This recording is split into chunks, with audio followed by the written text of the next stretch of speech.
There is something oddly satisfying about a processor that just knows exactly what it is supposed to do. When you pull this chip out of the box, it feels like a focused piece of hardware. It is not trying to be a jack-of-all-trades workstation monster, and it is certainly not trying to handle your video output. It is a pure, unadulterated gaming engine. Now here is the thing about this specific model. Because it lacks integrated graphics, you are forced to pair it with a dedicated card, which most people building a rig like this are going to do anyway. It is a bit of a commitment, but it keeps the thermal overhead a little cleaner.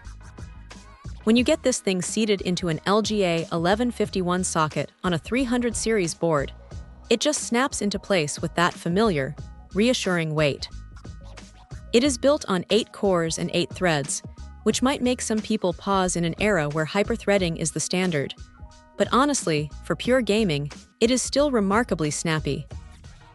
You are looking at a base clock of 3.6 GHz, but it pushes up to 4.9 GHz when the workload demands it. That turbo boost is where the magic happens. It handles high frame rate gaming without breaking a sweat, and because it is an unlocked chip, there is that extra bit of headroom if you are the type who enjoys tinkering with overclocking settings in the BIOS. What stands out, though, is how consistent it feels. It does not have that erratic stuttering you sometimes see with newer, more complex architectures. It just delivers frames. Of course, you have to keep in mind that you are responsible for the cooling. There is no stock cooler in the box, which is actually a good thing because the stock options usually end up in a drawer anyway.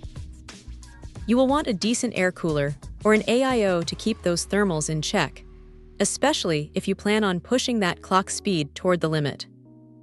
Now, it is not all perfect. The lack of hyperthreading does mean that if you are trying to do heavy-duty video rendering or massive, multi-threaded productivity tasks while streaming, you might feel the ceiling a bit sooner than you would with some of the newer, more expensive chips. It is a specialized tool.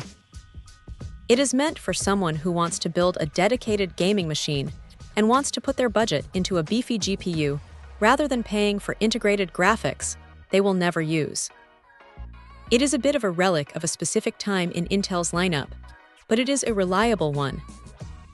If you are sitting on a 300 series motherboard and looking for a way to squeeze every last drop of performance out of your current setup without doing a full platform overhaul, this is a solid way to go.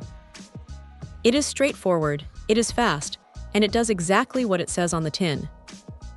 It is not the newest kid on the block, but for the right build, it still hits that sweet spot of performance and value. Check out the video description for updated price. And thank you for watching this video.